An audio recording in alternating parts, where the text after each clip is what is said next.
Good morning students. मैं Mrs Ritu Dinesh आपका yes coaching classes में स्वागत करती हूँ।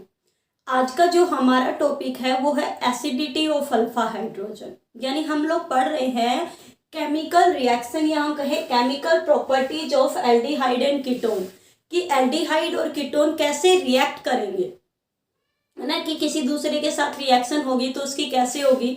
तो उसमें दो बहुत ही इंपॉर्टेंट रिएक्शन आती है। एक आती है कैनिजारो रिएक्शन और दूसरी आती है एल्डोल कंडेंसेशन। दोनों ही बहुत ज्यादा इंपॉर्टेंट रिएक्शन है। यानी अगर कहा जाए कि इस पूरे चैप्टर में सबसे इंपॉर्टेंट रिएक्शन कौन सी है तो वो एल्डोल रिएक्शन और कैनिजारो रिएक्शन है। ये आपके मैकेनिज्म भी पूछा जाता है आपके एग्जाम में और कंप्लीट द रिएक्शन में भी पूछा जाता है। और वैसे भी मैंने आपको कई बार कहा है कि जब भी आपको कोई रिएक्शन कंप्लीट में करनी हो, यानी कंप्लीट द रिएक्शन करनी हो, तो सबसे पहले आप ये चेक करोगे कि जो रिएक्शन गिवन है वो कोई नेमिंग रिएक्शन तो नहीं है। उसके बाद आप उसे कंप्लीट करोगे।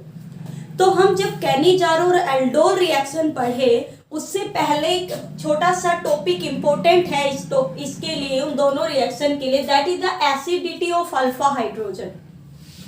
कि एसिडिटी है वो अल्फा हाइड्रोजन की वजह से कैसे होती है ना, अल्फा हाइड्रोजन कार्बोनिल। तो हम क्या पढ़ रहे हैं भाई, एल्डिहाइड पढ़ रहे हैं और कीटोन पढ़ रहे हैं। तो देखिए, मान लो ये हमारे पास हो गया कार्बोनिल ग्रुप, चाहे मैं इसे एल्डिहाइड करूं या क्या लूं, कार्बन। ये हमारे पास है कार्बन और इसके साथ ये देखो H, बाकी ग्रुप कोई भी जुड़ सकता है। यानी अल्फा कार्बन पर एक हाइड्रोजन होना जरूरी है। क्यों जरूरी है? देखो, ये अपना फंक्शनल ग्रुप है तो इसे हम क्या कहेंगे, अल्फा कार्बन। क्या बोलेंगे इसे हम, अल्फा कार्बन। और अल्फा कार्बन से क्या जुड़ा हुआ है, हाइड्रोजन जुड़ा हुआ है। ये क्या है, alpha hydrogen is highly acidic. Alpha hydrogen is highly acidic in nature. ये नेचर में बहुत ही ज्यादा क्या है, एसिडिक है। अब क्यों एसिडिक है ये चीज ध्यान से देखिए। मान लो इसके ऊपर कोई भी बेस रिएक्ट करता है, चलो हम कहते हैं NaOH। बेस क्या करेगा, रिएक्ट करेगा। तो आपको पता है बेस के पास क्या होता है, OH नेगेटिव। भाई बेस क्या होता है, जो हमें कौन से आयन देते हो, OH नेगेटिव। तो ये OH नेगेटिव क्या करेगा, बेस है तो इसे H+ आयन चाहिए, तो ये H+ आयन यहां से क्या करेगा, ले लेगा और ये जो बॉन्ड है ये इधर ट्रांसफर हो जाएगा। दोबारा देखिए, अल्फा कार्बन का जो हाइड्रोजन है वो अपने इलेक्ट्रॉन को इस कार्बन को क्या कर देगा, ट्रांसफर कर देगा। क्या कर देगा, इस कार्बन को ट्रांसफर कर देगा। तो देखिए क्या होगा, ये कार्बोनिल कंपाउंड है, ये C और इस हाइड्रोजन ने इस कार्बन को इलेक्ट्रॉन क्या कर दिए, ट्रांसफर कर दिए। तो बताइए इसके ऊपर कौन सा चार्ज हो गया, नेगेटिव। हाइड्रोजन ने ट्रांसफर किए हैं तो ये किस में कन्वर्ट हो गया, H+। और यहां पर क्या है, इसके साथ OH नेगेटिव, यानी इसके साथ रिएक्ट करेगा, आसानी से चला जाएगा। अरे बेस को तो OH नेगेटिव चाहिए। जैसे ही हाइड्रोजन को OH नेगेटिव मिला वो अपने कंपाउंड को छोड़कर चला जाएगा। किसके साथ चला जाएगा, H+ आयन के साथ। तो यहाँ पर क्या बचा, जैसे ही H+ आयन इसके साथ गया यानी H2O बाहर निकल गया यहाँ से, भाई H2O बाहर निकल गया तो क्या बचा, C+O। C के पास कौन से दो बॉन्ड और एक कौन सा चार्ज है, नेगेटिव चार्ज है। ठीक है, ये बन जाएगा, यहां पर ये बन गया कार्बो एनाइन। भाई कार्बन के ऊपर कौन सा चार्ज है, नेगेटिव, तो ये क्या बन गया, कार्बो एनाइन। अब आप कहोगे कि मैम कार्बन के ऊपर नेगेटिव चार्ज है फिर भी ये क्या है, ऐसा क्यों हो रहा है, हाइड्रोजन को ये दे ही क्यों रहा है जब इसके ऊपर नेगेटिव चार्ज हो। तो भाई ये कह रहा है मैं हाइड्रोजन को देने के बाद ज्यादा स्टेबल हूं, मोर स्टेबल। ये कैसा है, जैसे ही यहां से हाइड्रोजन गया तो ये ज्यादा स्टेबल हो गया। क्यों, due to the resonance, due to presence of resonance. कि अब इसके अंदर जैसे यहां से हाइड्रोजन गया तो इसके पास क्या आ गई, रेजोनेंस आ गई। कैसे आ गई, देखिए C डबल बॉन्ड O, सी के ऊपर कौन सा चार्ज है, नेगेटिव। भाई इस कार्बन के ऊपर नेगेटिव है तो ये इसे ट्रांसफर करेगा, जैसे ही यहां ट्रांसफर करेगा तो ये आपको पता है oxygen is more electronegative than the carbon, तो ये इलेक्ट्रॉन को अपनी साइड क्या करेगा, विड्रॉ करेगा, तो उसको कमी कौन करेगा, ये नेगेटिव चार्ज यहाँ कर करेगा। तो यहाँ पर जो रेजोनेंस है वो क्या बन गई, सी के पास कौन सा चार्ज, नेगेटिव, ऑक्सीजन के पास कौन सा चार्ज, नेगेटिव, यहाँ पर ये ट्रांसफर हो गया और सी क्या हो गया, ये हो गया। ठीक है, हाँ या ना। भाई यहाँ पर ये बोर्ड क्या हो गया, ट्रांसफर हो गया, ये यहाँ पर इस कार्बन के पास कौन सा चार्ज आएगा, नेगेटिव। यहाँ पे जैसे ही ऑक्सीजन ने ट्रांसफर किया इसके पास कौन सा चार्ज, पॉजिटिव चार्ज आएगा, तो ये इलेक्ट्रॉन यहाँ ट्रांसफर कर देगा। तो ये क्या है, ये रेजोनेंस के कारण, हाँ ये रेजोनेंस के कारण कैसा है, ज्यादा स्टेबल है। It is this compound is more stable due to presence of resonance, कि ये जो कंपाउंड है ये रेजोनेंस के कारण कैसा है, ज्यादा स्टेबल है, इसलिए ये क्या करता है, रेजोनेंस को करने के लिए ये आसानी से H+ आयन को दे देता है, आसानी से H+ आयन को दे देता है।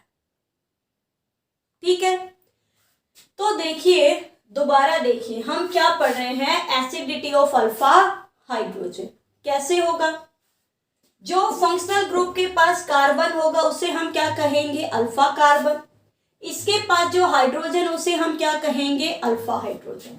किसके साथ रिएक्ट करेगा, ये बेस के साथ रिएक्ट करेगा। भाई जैसे ही बेस में क्या होते हैं, OH नेगेटिव, जैसे ये बेस के साथ रिएक्ट करेगा ये अपने इलेक्ट्रॉन, हाइड्रोजन अपने इलेक्ट्रॉन इसे देकर OH के साथ चला जाएगा, क्योंकि H+ की तो आदत है, जैसे ही उसे OH दिखा H+ चला जाएगा उसके साथ। तो कार्बन के ऊपर कौन सा चार्ज है, नेगेटिव चार्ज। ठीक है, तो इसलिए कैसा है, हाईली एसिडिक नेचर है, क्योंकि जैसे ही किसकी प्रेजेंस में आया, बेस के कांटेक्ट में आया, ये आसानी से H+ आयन दे देगा रेजोनेंस को करने के लिए, कि खुद कैसा हो जाए, रेजोनेंस कर सके, इसलिए आसानी से क्या दे देगा, H+ आयन दे देगा, इसलिए ये कैसा होगा, ज्यादा एसिडिक होगा। ठीक है, तो ये इसकी रेजोनेंस हो गई, है ना। तो एसिडिटी के लिए, कार्बोनिल कंपाउंड में एसिडिटी के लिए जरूरी है अल्फा हाइड्रोजन का होना। अगर अल्फा हाइड्रोजन नहीं है तो वो एसिडिक नेचर का नहीं होगा। अब इस अल्फा हाइड्रोजन के ऊपर दो रिएक्शन डिपेंड करती हैं, ये आपको अच्छे से समझ में आ गया होगा। इस अल्फा हाइड्रोजन के ऊपर दो रिएक्शन डिपेंड करती है, एक तो करती है एल्डोल और दूसरी करती है कैनिजारो रिएक्शन।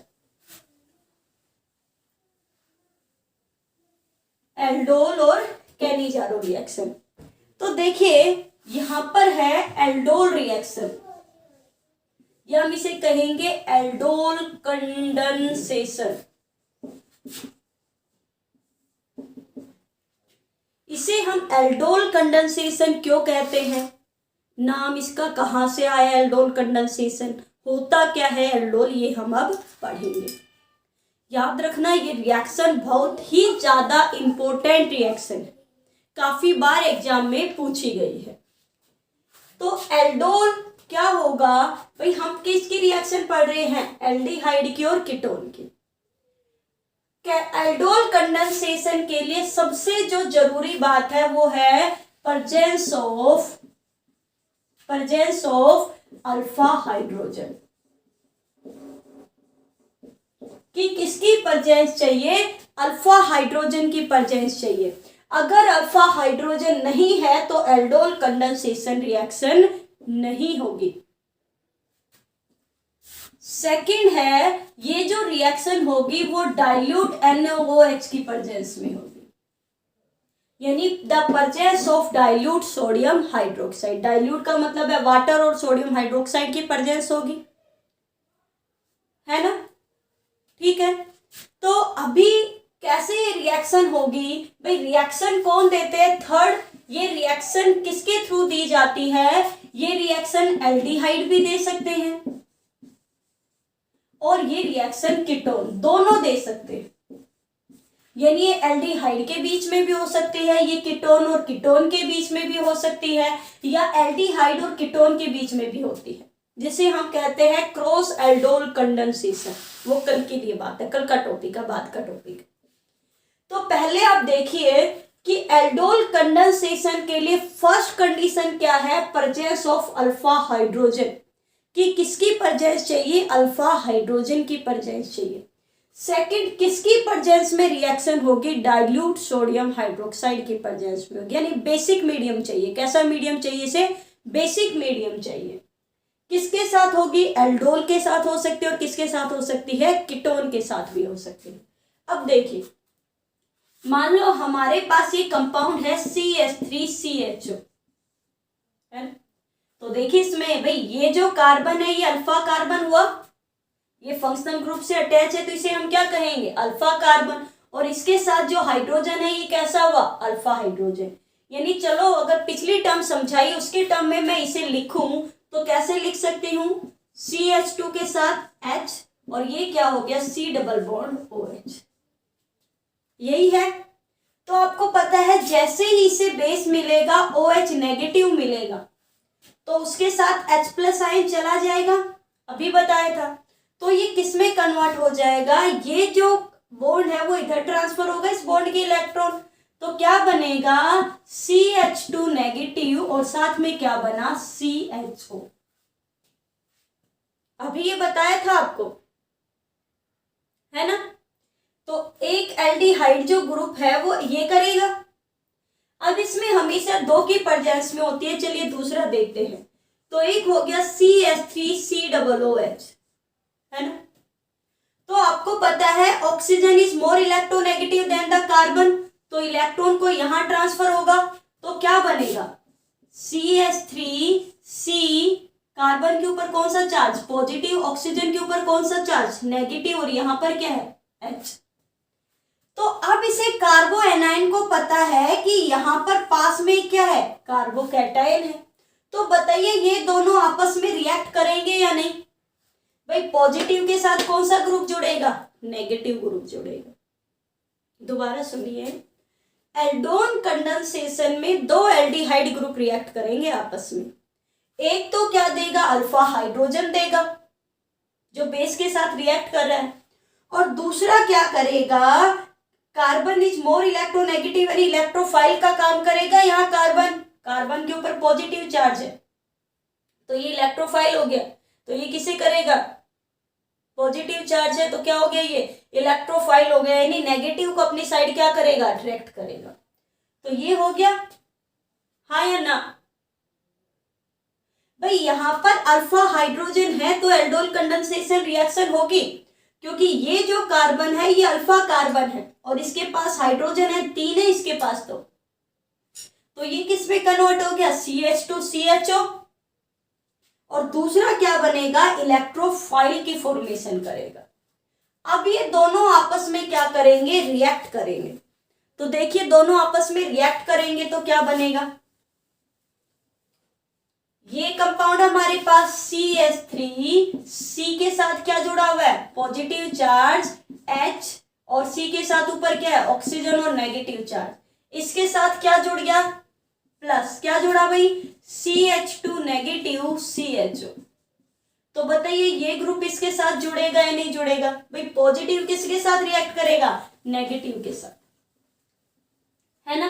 तो जोड़ दीजिए, CH3, C के साथ क्या जुड़ा हुआ है, ऑक्सीजन नेगेटिव, यहाँ क्या जुड़ा हुआ है, H, और यहाँ इसके साथ क्या जुड़ जाएगा, यानी मैं इसको सीधा, चलो CH को, इसको CH लिख दूं, और इस कार्बन के साथ क्या जुड़ गया, CH2CHO।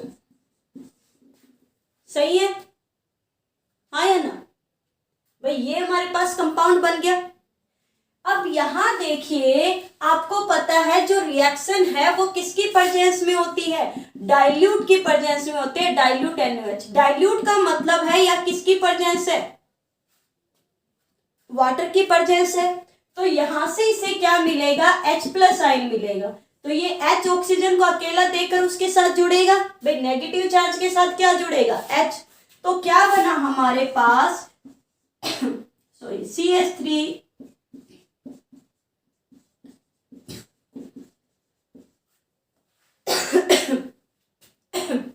सॉरी O के साथ क्या जुड़ गया, H जुड़ गया, तो CH3 CH CH2 CHO, यही कंपाउंड बना। तो इसमें देखिए एक एल्डिहाइड है और एक क्या है, हाइड्रोक्सिल ग्रुप है। तो एल्डिहाइड के लिए हम क्या लगाते हैं, एल, और याद कीजिए OH के लिए सफिक्स क्या लगाते हैं, OL। तो इसलिए इसे हम कहते हैं एल्डोल, किसमें एल्डिहाइड और हाइड्रोक्सिल, यानी एल्डिहाइड और अल्कोहल दोनों की फॉर्मेशन हो रही है, इसलिए एक का आगे का और एक का पीछे का। तो एल्डिहाइड और अल्कोहल के मिक्सचर से क्या बना, एल्डोल। इसीलिए इस रिएक्शन का नाम भी क्या है, एल्डोल। क्या नाम है इसका, एल्डोल। या देखो ये कौन सा, अल्फा कार्बन, ये कौन सा, बीटा, या हम इसे कह सकते हैं बीटा हाइड्रोक्सिल एल्डिहाइड। भाई एल्डिहाइड में बीटा कार्बन पर क्या लगा हुआ है, हाइड्रोक्सिल ग्रुप जुड़ा हुआ है, तो बीटा का हाइड्रोक्सिल एल्डिहाइड भी कह सकते हैं इसे। ठीक है, अब इसे हम क्या करेंगे, हीट करेंगे। तो आपको भी पता है अगर हीट करेंगे तो क्या होगा, वाटर मॉलिक्यूल बाहर निकलेगा। भाई ये डाइल्यूट फॉर्म में है तो वाटर मॉलिक्यूल क्या होगा, बाहर निकलेगा। तो इसका OH और इसका H क्या हो जाएगा, बाहर निकलेगा। आपको पता है जब भी वाटर मॉलिक्यूल बाहर निकलेगा तो सैचुरेटेड कंपाउंड किसमें चेंज हो जाएगा, अनसैचुरेटेड, यानी सिंगल बॉन्ड से किसकी फॉर्मेशन हो जाएगी, डबल बॉन्ड की फॉर्मेशन हो जाएगी। तो देखिए क्या बनेगा, CH3 CH double bond CH CHO। इसे हम कह सकते हैं अल्फा बीटा अनसैचुरेटेड, अनसैचुरेटेड यानी यहाँ पे डबल बॉन्ड है, alpha beta unsaturated aldehyde, alpha beta unsaturated aldehyde. तो यहां से वाटर मॉलिक्यूल बाहर निकल रहा है हीट करने पर, इसीलिए इसे कहते हैं कंडेंसेशन। तो रिएक्शन का नाम क्या हो गया, एल्डोल कंडेंसेशन। रिएक्शन का नाम क्या हो गया, एल्डोल कंडेंसेशन रिएक्शन। आपके एग्जाम के हिसाब से बहुत इंपॉर्टेंट रिएक्शन है। देखिए aldol condensation, CH3 CHO aldehyde है, पहले एसिडिक नेचर शो करेगा तो क्या बनेगा, नेगेटिव। एक क्या बनेगा, कार्बोकैटाइन, दोनों आपस में क्या करेंगे, रिएक्ट करेंगे। ये देखो रिएक्ट किया, फिर वाटर से क्या मिलेगा, H+ आयन, तो हमारे पास क्या बन जाएगा, एल्डोल बन जाएगा। एल्डोल को हीट करेंगे तो यहां से वाटर मॉलिक्यूल क्या हो जाएगा, बाहर निकल जाएगा। और जैसे ही यहां से वाटर मॉलिक्यूल बाहर निकल, यानी इसका OH और इसका H, तो ये किसमें कन्वर्ट हो गया, डबल बॉन्ड में कन्वर्ट हो गया, यानी हमारे पास आ गया अल्फा बीटा अनसैचुरेटेड एल्डिहाइड। ठीक है, तो ये रिएक्शन बहुत ही ज्यादा इंपॉर्टेंट है, आपको ध्यान रखनी है। सेकंड देखिए, आपसे अगर ये पूछा जाए, क्या पूछा जाए आपसे, ये पूछा जाए कि अगर मान लो आपने नोट डाउन कर लिया होगा, अच्छे से देख लो, आप चाहे तो इसका स्क्रीनशॉट ले सकते हैं। चलिए, तो स्क्रीनशॉट लेके मोबाइल में नहीं फिल करना आपको, आपको अपनी नोटबुक में क्या करना है, साथ में राइटिंग वर्क करना है। क्या करना है, साथ में राइटिंग वर्क, क्योंकि केमिस्ट्री में जितना ज्यादा आप रिटर्न वर्क करोगे उतना ही आपके लिए बेनिफिट होगा। तो देखिए आपका कंप्लीट द रिएक्शन में जैसे ऐसे आ गया CH3 CHO, यहां पर क्या दे रखा है, डाइल्यूट NaOH, बेसिक मीडियम में है, और इसको क्या कर रखा है, हीट कर रखा है। तो आपको पता है डाइल्यूट NaOH और हीट की प्रेजेंस में कौन सी रिएक्शन है, कौन सी रिएक्शन होती है, एल्डोल। और एल्डोल में क्या बनता है, हमेशा वाटर मॉलिक्यूल बाहर निकलता है और क्या बनता है, अल्फा बीटा अनसैचुरेटेड हाइड्रोकार्बन, यानी आपका बनेगा CH3 CH double bond CH CHO। ठीक है, अगर मैं आपको कहूं इसकी शॉर्ट ट्रिक मैम कैसे बनाएंगे कैसे नहीं, तो देखिए क्या करोगे भाई, यहाँ पर 2 यूनिट है CH3CHO की, तो देखो CH3CHO प्लस CH3CHO, है ना। तो यहां से क्या करोगे आप, इसको मैं यहां से एक का अल्फा, आपको पता है एक का अल्फा हाइड्रोजन चाहिए हमें, तो यहां पर क्या करोगे, अगर आप ऐसे लिख दो CH, इस CH को ये लिखो CH3, यहां लिख रहे हैं CH2CH, एक ही बात है। तो यहां से क्या होगा, वाटर मॉलिक्यूल बाहर निकलेगा, देखो यहां से H और यहां से क्या निकलेगा, ऑक्सीजन, इसका ऑक्सीजन और इसका क्या निकलेगा, H, और क्या H2O बाहर निकलेगा तो क्या बन जाएगा, डबल बॉन्ड। तो देखिए क्या बना, CH3 CH double bond CH बन गया ना कंपाउंड। आपको याद नहीं भी हो तो क्या करना है आपको कि एक का तो आपको अल्फा हाइड्रोजन निकालना है और एक से आपको क्या निकालना है, ऑक्सीजन, यानी यहां से वाटर मॉलिक्यूल आप बाहर निकाल दीजिए, है ना। तो आपके पास ये बन जाएगा, ठीक है। तो इस तरीके से आपको ये रिएक्शन क्या रखनी है, याद रखनी है, ये इसकी शॉर्ट ट्रिक है ना। अब अगर आपसे पूछा जाए, देखिए कंप्लीट द रिएक्शन में आती है, बहुत बार रिएक्शन पूछी जाती है, कंपटीशन एग्जाम में भी पूछी गई है, वैसे भी ये रिएक्शन पूछी गई है। तो आप ध्यान रखना, यहां से वाटर मॉलिक्यूल ऐसे बाहर निकाल सकते हो और आप इसे कंप्लीट कर सकते हो। अब अगर आपसे पूछा जाए क्या ऐसे दे दे फॉर्मल्डिहाइड डाइल्यूट NaOH और इसको हीट किया, तो क्या ये रिएक्शन होगी, क्या ये रिएक्शन होगी। तो देखिए सबसे पहले मैंने कहा था कि एल्डोल कंडेंसेशन के लिए अल्फा हाइड्रोजन की प्रेजेंस होनी चाहिए। तो यहां पर देखिए CHO के साथ क्या जुड़ा हुआ है, डायरेक्ट हाइड्रोजन, तो क्या यहां पर अल्फा कार्बन है कि उसके पास आपको हाइड्रोजन मिलेगा, अल्फा कार्बन ही नहीं है तो ये रिएक्शन आगे नहीं होगी, क्योंकि अल्फा कार्बन ही नहीं है तो अल्फा हाइड्रोजन कहां से आएगा। अल्फा तो तभी कहेंगे जब इस फंक्शनल ग्रुप से कोई कार्बन जुड़ा हुआ होगा, उसे तो हम अल्फा कहते हैं। तो ये रिएक्शन आगे नहीं होगी। अब आपको मुझे बताना है क्या बेंजल्डिहाइड की एल्डोल कंडेंसेशन हो सकती है या नहीं।